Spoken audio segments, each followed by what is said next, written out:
Are we headed for a housing crash? Let's get into the video.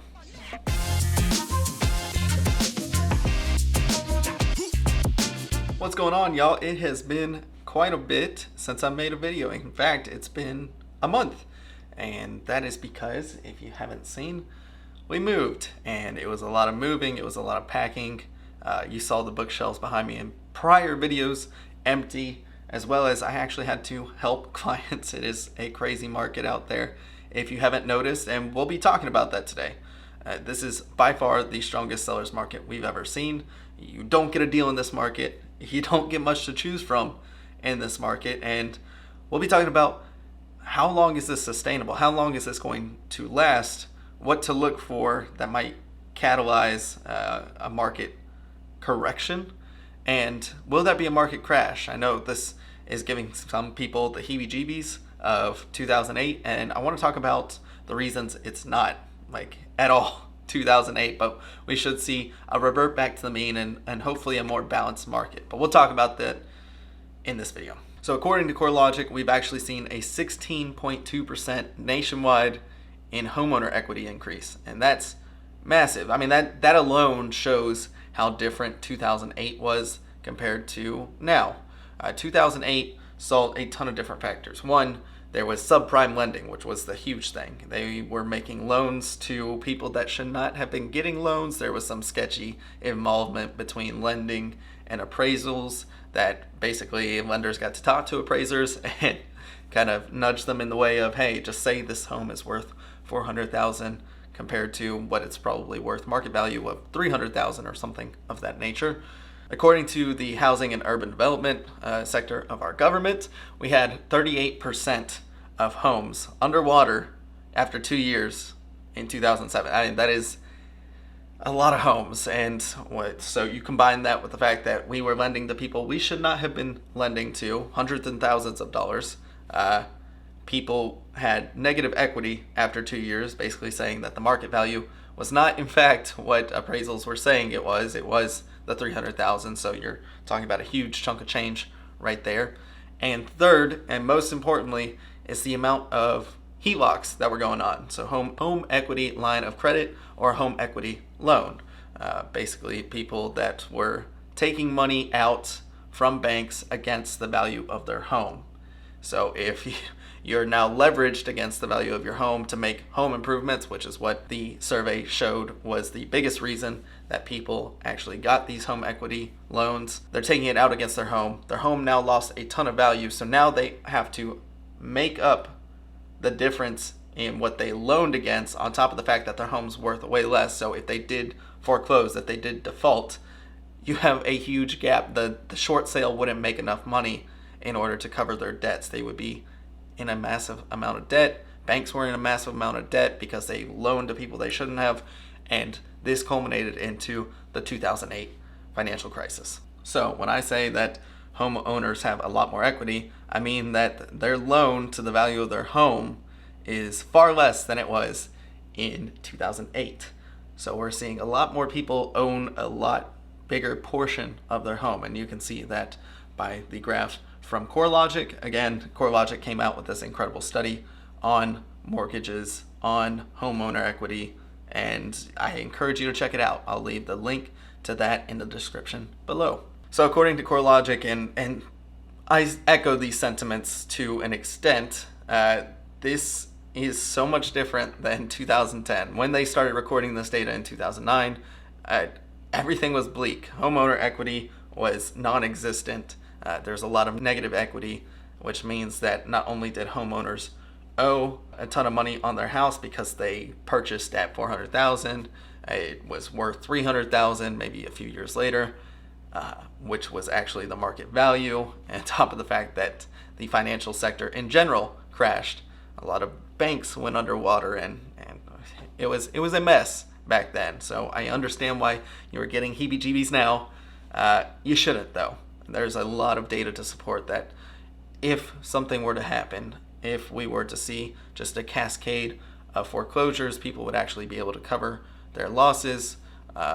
It would just provide more supply, which we desperately need in this market. So let's go to the flip side. I do think that we are going to see more supply in this market. There was a study that was in Yahoo Finance. I think it was actually in Yahoo Entertainment, which is weird. Should be in the finance section, but it goes over 40 of the most interesting cities that would possibly be experiencing a crash, or most likely to experience a crash. It goes over the number of loans that are delinquent, which basically means they haven't made a payment on it, and they bracketed these from like 30 to 89 days and then 90 days plus. It goes over foreclosure rate and what we were seeing. And when you look at these numbers, it actually is not that bad at all. I think there's been a lot of YouTubers that have sensationalized a crash, and I just think it is more or less we are going to see a lot more market supply hit, and we will see a better balanced market. I still think it's going to be in favor of sellers. I just don't think they're going to see the same results that you're seeing now, which is why I think it's the best time to sell and maybe rent for a year, which I'm actually imploring one of my clients to do, and we have a listing coming up in a couple weeks. They're going to sell their house, they're going to rent actually a couple places and find out where in Jacksonville they want to live, and then they're going to live or rent for 6 months, a year, but we'll even reevaluate after, about 2 months of renting just to see what's happening in the market. That's a good strategy to have right now. You're not going to get any better results than we're seeing right now. I would find it hard to believe. Given this data from Yahoo Finance, I just see more inventory hitting the market at some point. That point is going to largely depend on safety nets from COVID-19 relief that will hit.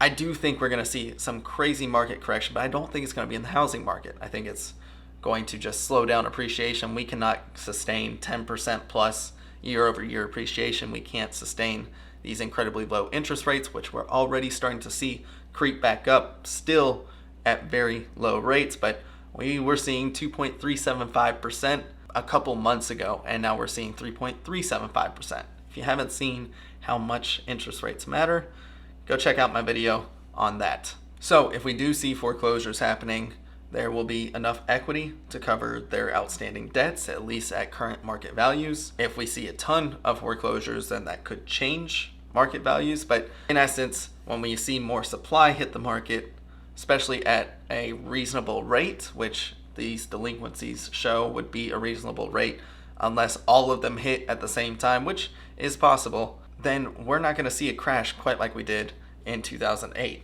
Again, this will just bring up a balanced market. Things to watch for when it comes to these foreclosures are the lifting of the safety nets from COVID-19. That includes forbearance for homeowners, basically saying you don't have to make a mortgage payment for X amount of months. Some people do 4 months, depending on their bank, 12 months. Governments can step in and say you can give them longer on forbearance. However, that is not free money. That does not come at no cost to you. What happens is those payments get either wrapped up into a balloon payment, which I saw some horror stories of Wells Fargo asking for 12 months of mortgage payments all wrapped into one due in 30 days after the forbearance ended. That's a lot of money for a lot of people. I know most people don't have $6,000 saved up, 16 grand saved up, depending on whatever your mortgage is. And that's like average rates for Florida. Goodness, I can't imagine what it's like out west or up in the Northeast where mortgage payments are much higher. They could also refinance, basically saying we will refinance our loan. It costs money, and then they're also going to accrue more interest, which is going to wrap up into a higher monthly payment. So you're looking at $100 extra more for the rest of your loan. And you'd be surprised, not a lot of people have budgeted at all, but have budgeted for a $100 increase in their living expenses. And $100 is modest. And when you wrap in all of that interest, all of those missed mortgage payments into a new loan, turns out to be quite a bit. So that's what I would look for, is just the lifting of these safety nets for people who are in forbearance, people who haven't paid rent payments, because there are a lot of investors that are over leveraged in the housing market. Basically, they have deployed all their capital because they've seen insane growth in appreciation and equity, on top of the fact that renters are literally paying their mortgage. But if renters aren't paying rent, renters aren't paying the mortgage, then they have to go in forbearance. So as soon as the rental decides that they can't pay rent anymore and they get evicted, now you're stuck with real estate investors who have to make those mortgage payments. And maybe some of them can't. Maybe some of them were over leveraged, didn't have enough cash on hand, and we'll see some foreclosures there. That's what I expect in the market. That's why I expect some increase in supply. I expect appreciation to kind of flatten, but I don't expect it to go lower, especially with inflation happening every single day, more people looking to get into a house. This is the largest generation of home buyers we've ever seen, with millennials coming online since baby boomers.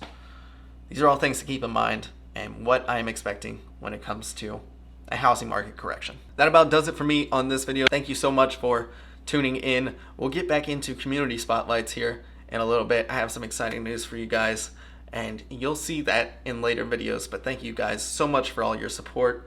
I can't tell you how much it means to me to see my channel be so subscribed to, for people to reach out to me, not only just looking to buy a house, but to learn more about Jacksonville. I love making this city home. And as always, if there are any questions you have about this market, about Jacksonville in general, please feel free to reach out to me. You can reach me at 904-615-9007. Feel free to call or text that number, as well as email me, Bryson@BrysonPowers.com. You can find me at the socials, as always, right below here. Have a great day. Have a great week. I'll see you on the next video.